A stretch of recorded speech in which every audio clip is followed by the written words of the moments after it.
Hi this is Ashish watching legal insane and आज के इस पर्टिकुलर वीडियो में हम समझेंगे कि ट्रांजिट रिमांड क्या होता है। कई बार आपने सुना होगा कि पुलिस कोर्ट से ट्रांजिट रिमांड मांगती है, कई केसेस में ऐसा होता है। तो बेसिकली क्या होता है ट्रांजिट रिमांड, आज के इस वीडियो में समझ लेते हैं। चलिए स्टार्ट करते हैं। ट्रांजिट रिमांड दो शब्दों से मिलकर बना है। पहला वर्ड है ट्रांजिट, दूसरा वर्ड है रिमांड। ट्रांजिट का मतलब होता है एक जगह से दूसरी जगह किसी भी चीज़ को लेकर जाना, और रिमांड का मतलब होता है कि जब कोर्ट किसी भी व्यक्ति की कस्टडी पुलिस को देती है, तो नॉर्मली आपने सुना होगा कि पुलिस कस्टडी जब मिलती है तो बोलते हैं कि पुलिस रिमांड पर भेज देती है कोर्ट।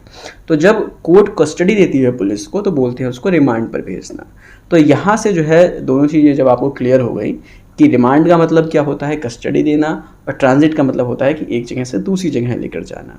तो ट्रांजिट रिमांड का मतलब बेसिकली होता है कि जब कोई कोर्ट जो है किसी भी व्यक्ति की कस्टडी किसी पुलिस को देती है और वो पुलिस उस व्यक्ति को जो है वहाँ से लेकर किसी दूसरे स्टेट में जाती है, तो इस कस्टडी के देने की प्रक्रिया को ही बोलते हैं ट्रांजिट रिमांड। तो ये आपको मोटा माटी आपको समझ में आ गया होगा, लेकिन अब हम इसको डिटेल में भी समझेंगे कि आखिर ये होता कैसे है, क्या प्रोसेस है ट्रांजिट रिमांड का, कब दिया जाता है, किस सिचुएशन में ट्रांजिट रिमांड दिया जाता है। चलिए इसको थोड़ा सा हम डिटेल में समझते हैं, थोड़ा एग्जाम्पल के साथ। सपोज करो कि किसी व्यक्ति ने कोई ऑफेंस किया है दिल्ली में, राइट। अब दिल्ली में ऑफेंस करने के बाद वो मुंबई जाकर रहने लगता है। तो दिल्ली में ऑफेंस किया है तो बेसिकली जो है दिल्ली के जो मजिस्ट्रेट है, जो दिल्ली के मजिस्ट्रेट साहब हैं, उनके पास ही जुरिस्डिक्शन है उस ऑफेंस का ट्रायल करने के लिए। मतलब कि उस ऑफेंस में जब एफआईआर रजिस्टर होगी, उस ऑफेंस में जब केस बनेगा, तो दिल्ली के जो मजिस्ट्रेट साहब हैं उनके पास ही जुरिस्डिक्शन होगा उसका ट्रायल करने के लिए।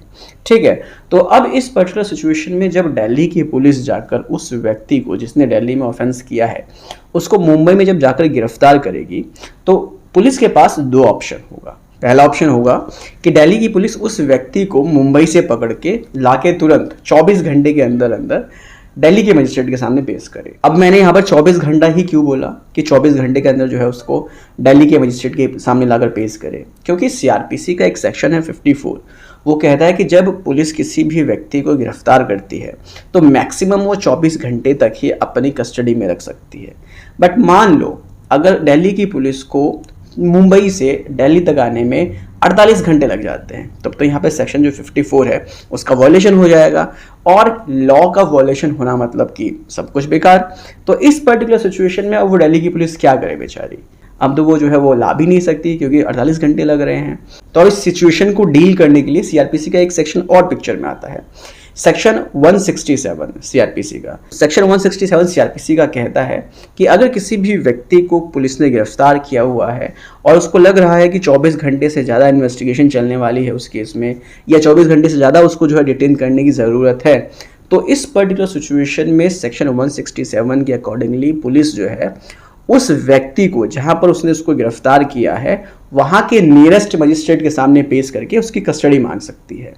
तो सेक्शन 167 में ही पुलिस जो है, जो दिल्ली की पुलिस है, वो मुंबई में उसको गिरफ्तार करके मुंबई के मजिस्ट्रेट के सामने पेश करके उसकी कस्टडी मांग सकती है ज़्यादा टाइम के लिए, ताकि वो जो है उसको मुंबई से पकड़ के दिल्ली ला सके और दिल्ली में फिर मजिस्ट्रेट के सामने पेश कर सके।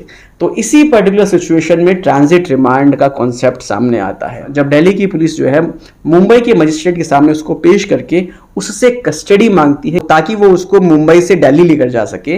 तो इस पर्टिकुलर सिचुएशन में जो मुंबई का मजिस्ट्रेट है वो उसको कस्टडी देता है अंडर सेक्शन 167, और इसी कस्टडी के देने की प्रक्रिया को हम ट्रांजिट रिमांड बोलते हैं, क्योंकि जैसे ही मजिस्ट्रेट कस्टडी देगा और पुलिस उसको जो है मुंबई से पकड़कर दिल्ली लाएगी, तो इस प्रोसेस में जो है वह व्यक्ति मुंबई से दिल्ली भी आ रहा है और उसको कस्टडी भी मिल रही है। तो इस पर्टिकुलर कस्टडी के देने की प्रक्रिया को ही हम ट्रांजिट रिमांड बोलते हैं।